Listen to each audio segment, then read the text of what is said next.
The Gambler, by Fyodor Dostoevsky, translated by C.J. Hogarth. Chapter 15. I remember, too, how, without moving from her place, or changing her attitude, she gazed into my face. "I have won 200,000 francs," cried I, as I pulled out my last sheaf of bank-notes. The pile of paper currency occupied the whole table. I could not withdraw my eyes from it. Consequently, for a moment or two, Polina escaped my mind. Then I set myself to arrange the pile in order, and to sort the notes, and to mass the gold in a separate heap. That done, I left everything where it lay, and proceeded to pace the room with rapid strides, as I lost myself in thought.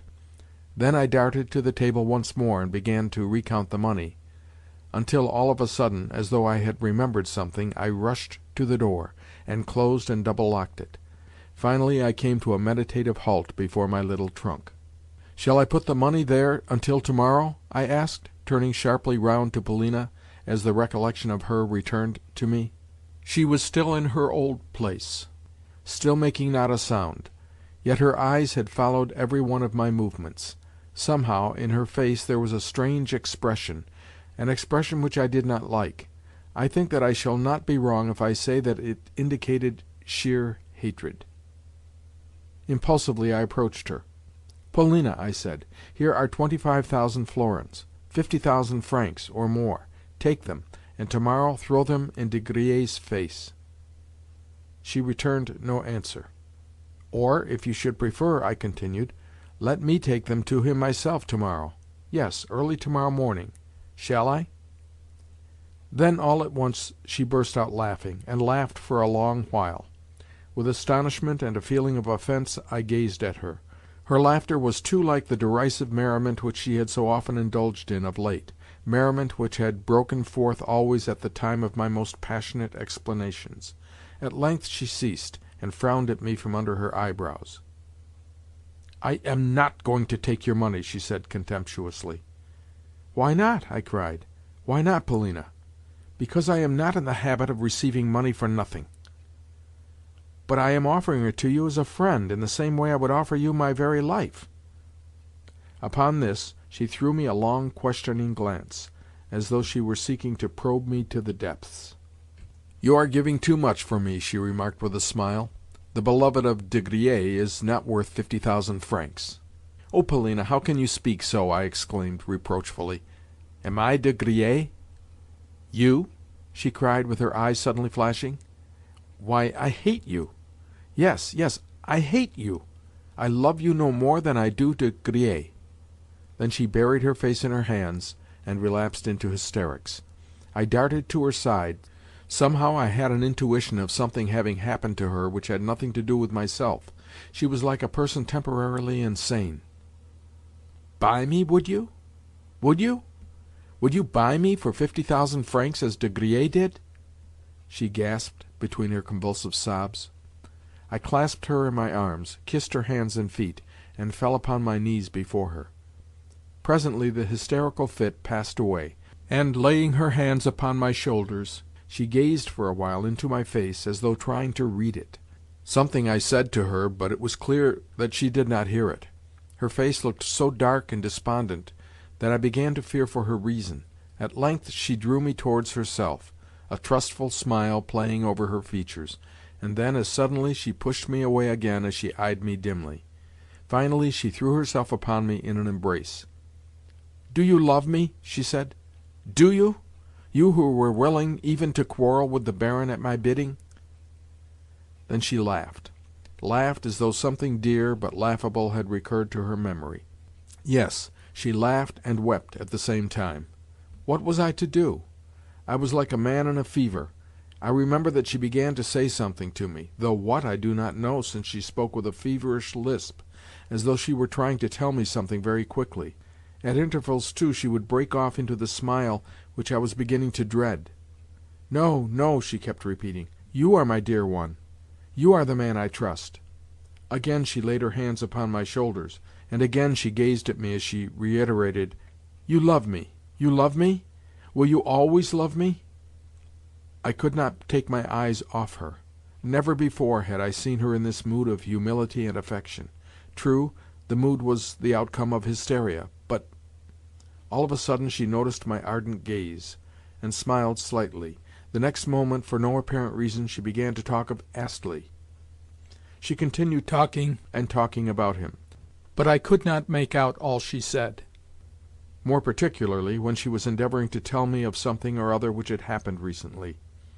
On the whole, she appeared to be laughing at Astley, for she kept repeating that he was waiting for her, and did I know whether, even at that moment, he was not standing beneath the window? "Yes, yes, he is there," she said. "Open the window, and see if he is not." She pushed me in that direction. Yet no sooner did I make a movement to obey her behest than she burst into laughter, and I remained beside her, and she embraced me. "Shall we go away tomorrow?" presently she asked, as though some disturbing thought had recurred to her recollection. "How would it be if we were to try and overtake Grandmamma? I think we should do so at Berlin. And what think you she would have to say to us when we caught her up, and her eyes first lit upon us? What, too, about Mr. Astley? He would not leap from the Schlangenberg for my sake. No, of that I am very sure." And she laughed. "Do you know where he is going next year? He says he intends to go to the North Pole for scientific investigations, and has invited me to go with him. He also says that we Russians know nothing, can do nothing, without European help. But he is a good fellow all the same. For instance, he does not blame the General in the matter, but declares that Mademoiselle Blanche, that love—but no, I do not know, I do not know." She stopped suddenly, as though she had said her say, and was feeling bewildered. "What poor creatures these people are! How sorry I am for them, and for Grandmamma! But when are you going to kill De Griers? Surely you do not intend actually to murder him? You fool! Do you suppose that I should allow you to fight De Griers? Nor shall you kill the Baron?" Here she burst out laughing. "How absurd you looked when you were talking to the Burmergelms! I was watching you all the time, watching you from where I was sitting, and how unwilling you were to go when I sent you. Oh, how I laughed and laughed!" Then she kissed and embraced me again. Again she pressed her face to mine with tender passion, yet I neither saw nor heard her, for my head was in a whirl. It must have been about 7 o'clock in the morning when I awoke. Daylight had come, and Polina was sitting by my side, a strange expression on her face, as though she had seen a vision and was unable to collect her thoughts. She too had just awoken, and was now staring at the money on the table. My head ached. It felt heavy. I attempted to take Polina's hand, but she pushed me from her and leapt from the sofa. The dawn was full of mist, for rain had fallen, yet she moved to the window, opened it, and, leaning her elbows upon the window-sill, thrust out her head and shoulders to take the air. In this position did she remain for several minutes, without ever looking round at me, or listening to what I was saying. Into my head there came the uneasy thought, what is to happen now? How is it all to end? Suddenly Polina rose from the window, approached the table, and, looking at me with an expression of infinite aversion, said with lips which quivered with anger, "Well, are you going to hand me over my 50,000 francs?" "Polina, you say that again? Again?" I exclaimed. "You have changed your mind, then? You are sorry you ever promised them?" On the table where the previous night I had counted the money there still was lying the packet of 25,000 florins. I handed it to her. "The francs are mine, then, are they? They are mine?" she inquired viciously, as she balanced the money in her hands.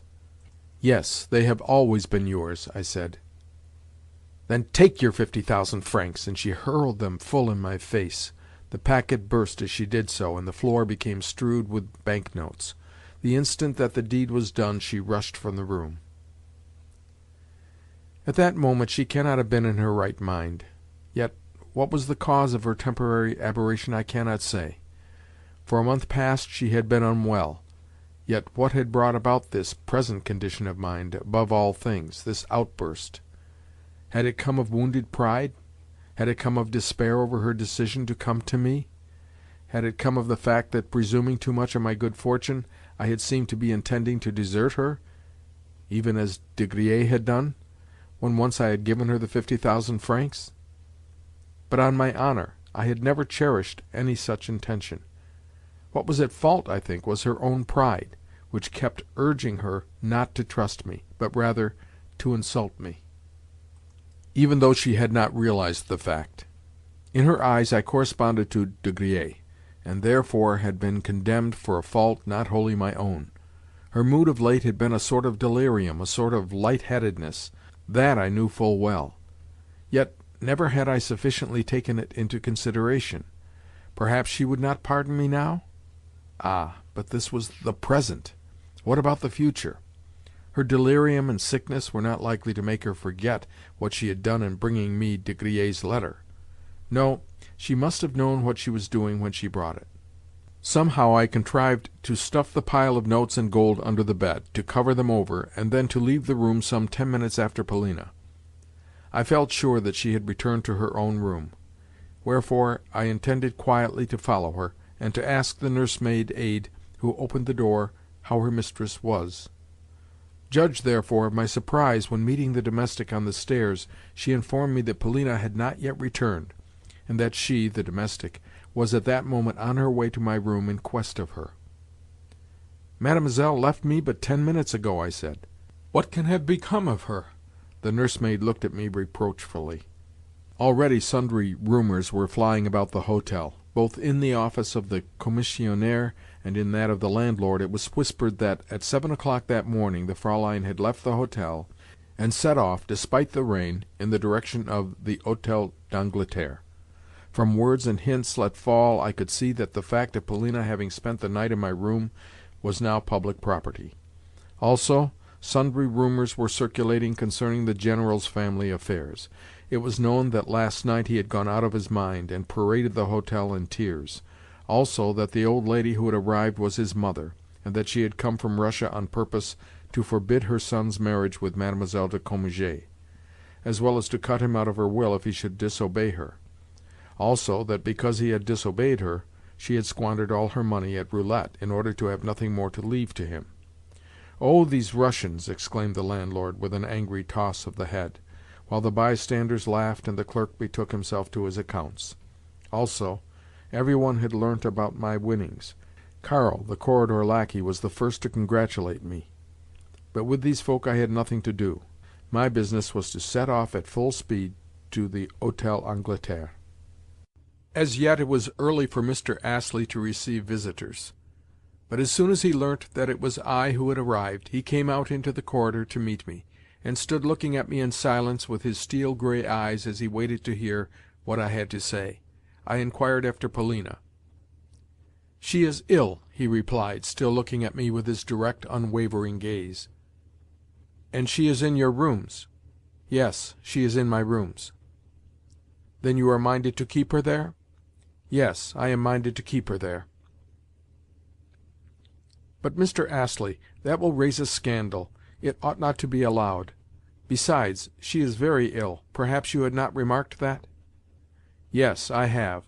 It was I who told you about it. Had she not been ill, she would not have gone and spent the night with you." "Then you know all about it?" "Yes. For last night she was to have accompanied me to the house of a relative of mine. Unfortunately, being ill, she made a mistake, and went to your rooms instead." "Indeed? Then I wish you joy, Mr. Astley. Apropos, you have reminded me of something. Were you beneath my window last night? Every moment Mademoiselle Polina kept telling me to open the window and see if you were there, after which she always smiled." "Indeed? No, I was not there, but I was waiting in the corridor, and walking about the hotel." "She ought to see a doctor, you know, Mr. Astley." "Yes, she ought. I have sent for one, and if she dies I shall hold you responsible." This surprised me. "Pardon me," I replied, "but what do you mean?" "Never mind. Tell me if it is true that last night you won 200,000 thalers." "No, I won 100,000 florins." "Good heavens! Then I suppose you will be off to Paris this morning?" "Why?" "Because all Russians who have grown rich go to Paris," explained Astley, as though he had read the fact in a book. "But what could I do in Paris in summer time? I love her, Mr. Astley. Surely you know that." Indeed, I am sure that you do not. Moreover, if you were to stay here, you would lose everything that you possess, and have nothing left with which to pay your expenses in Paris. Well, good-bye now. I feel sure that to-day will see you gone from here. Good-bye. But I am not going to Paris.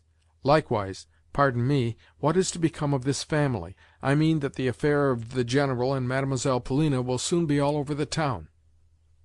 I dare say. Yet I hardly suppose that it will break the General's heart. Moreover, Mademoiselle Polina has a perfect right to live where she chooses. In short, we may say that, as a family, this family has ceased to exist. I departed, and found myself smiling at the Englishman's strange assurance that I should soon be leaving for Paris. I suppose he means to shoot me in a duel, should Polina die. Yes, that is what he intends to do. Now, although I was honestly sorry for Polina, it is a fact that from the moment when, the previous night, I had approached the gaming-table, and begun to rake in the packets of bank-notes, my love for her had entered upon a new plane. Yes, I can say that now, although at the time I was barely conscious of it. Was I, then, at heart a gambler? Did I, after all, love Polina not so very much? No, no. As God is my witness, I loved her.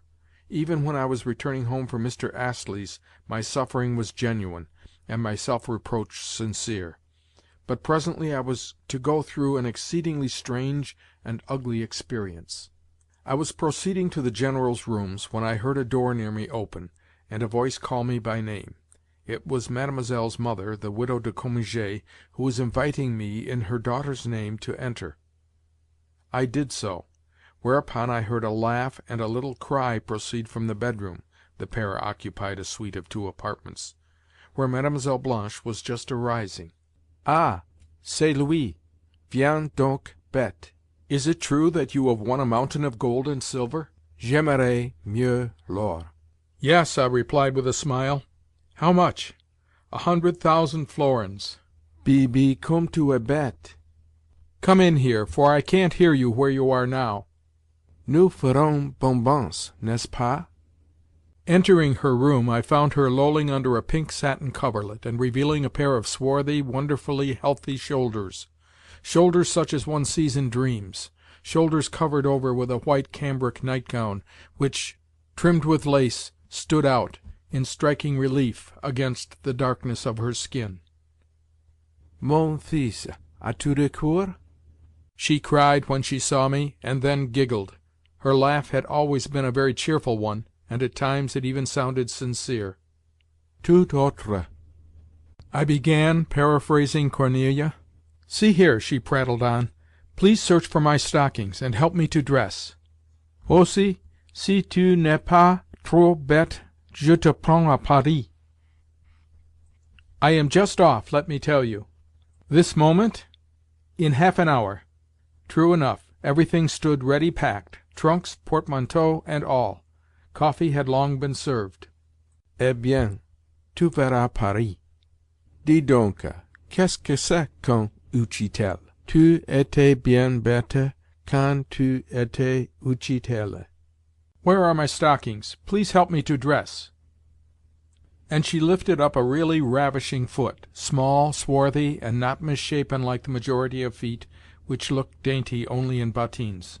I laughed, and started to draw on to the foot a silk stocking, while Mademoiselle Blanche sat on the edge of the bed and chattered. "Eh bien, que feras-tu si je prends avec moi?" "First of all, I must have 50,000 francs, and you shall give them to me at Frankfurt. Then we will go on to Paris, where we will live together, et je te ferai voir des étoiles en plein jour." "Yes, you shall see such women as your eyes have never lit upon." "Stop a moment. If I were to give you those 50,000 francs, what should I have left for myself?" "Another 100,000 francs, please to remember. Besides, I could live with you in your rooms for a month, or even for 2, or even for longer, but it would not take us more than 2 months to get through 50,000 francs. For look you, je suis bon enfant, et tu verras des étoiles." "You may be sure." "What, you mean to say that we should spend the whole in 2 months?" "Certainly. Does that surprise you very much?" Ah, vil esclave! Why, 1 month of that life would be better than all your previous existence. 1 month. Et après le déluge. Mais tu ne peux comprendre. Va! Away, away! You are not worth it. Ah! Que fais-tu? For, while drawing on the other stocking, I had felt constrained to kiss her. Immediately she shrunk back, kicked me in the face with her toes, and turned me neck and crop out of the room. Eh bien, mon Utchitel, she called after me, je t'attends, si tu veux. I start in a quarter of an hour's time. I returned to my own room with my head in a whirl. It was not my fault that Polina had thrown a packet in my face, and preferred Mr. Astley to myself. A few bank-notes were still fluttering about the floor, and I picked them up. At that moment the door opened, and the landlord appeared, a person who, until now, had never bestowed upon me so much as a glance. He had come to know if I would prefer to move to a lower floor, to a suite which had just been tenanted by Count V. For a moment I reflected. "No!" I shouted. "My account, please, for in 10 minutes I shall be gone." To Paris, I added to myself. Every man of birth must make her acquaintance. Within a quarter of an hour all three of us were seated in a family compartment, Mlle. Blanche, the widow de Cominges, and myself. Mademoiselle kept laughing hysterically as she looked at me, and Madame re-echoed her. But I did not feel so cheerful. My life had broken in two, and yesterday had infected me with a habit of staking my all upon a card. Although it might be that I had failed to win my stake, that I had lost my senses, that I desired nothing better, I felt that the scene was to be changed only for a time. Within a month from now, I kept thinking to myself, I shall be back again in Roulettenberg, and then I mean to have it out with you, Mr. Astley. Yes, as now I look back at things, I remember that I felt greatly depressed, despite the absurd gigglings of the egregious Blanche. "What is the matter with you? How dull you are!" she cried at length as she interrupted her laughter to take me seriously to task. "Come, come, we are going to spend your 200,000 francs for you, et tu seras heureux comme un petit roi. I myself will tie your tie for you and introduce you to Hortense, and when we have spent your money you shall return here and break the bank again. What did those 2 Jews tell you? That the thing most needed is daring, and that you possess it? Consequently, this is not the first time that you will be hurrying to Paris with money in your pocket." "Quand, moi, je veux 50,000 francs de rente, et alors?" "But what about the General?" I interrupted. "The General? You know well enough that at about this hour every day he goes to buy me a bouquet. On this occasion I took care to tell him that he must hunt for the choicest of flowers, and when he returns home the poor fellow will find the bird flown. Possibly he may take wing in pursuit, and if so, I shall not be sorry, for he could be useful to me in Paris, and Mr. Astley will pay his debts here." In this manner did I depart for the gay city. Chapter 15. Recording by Bill Borst.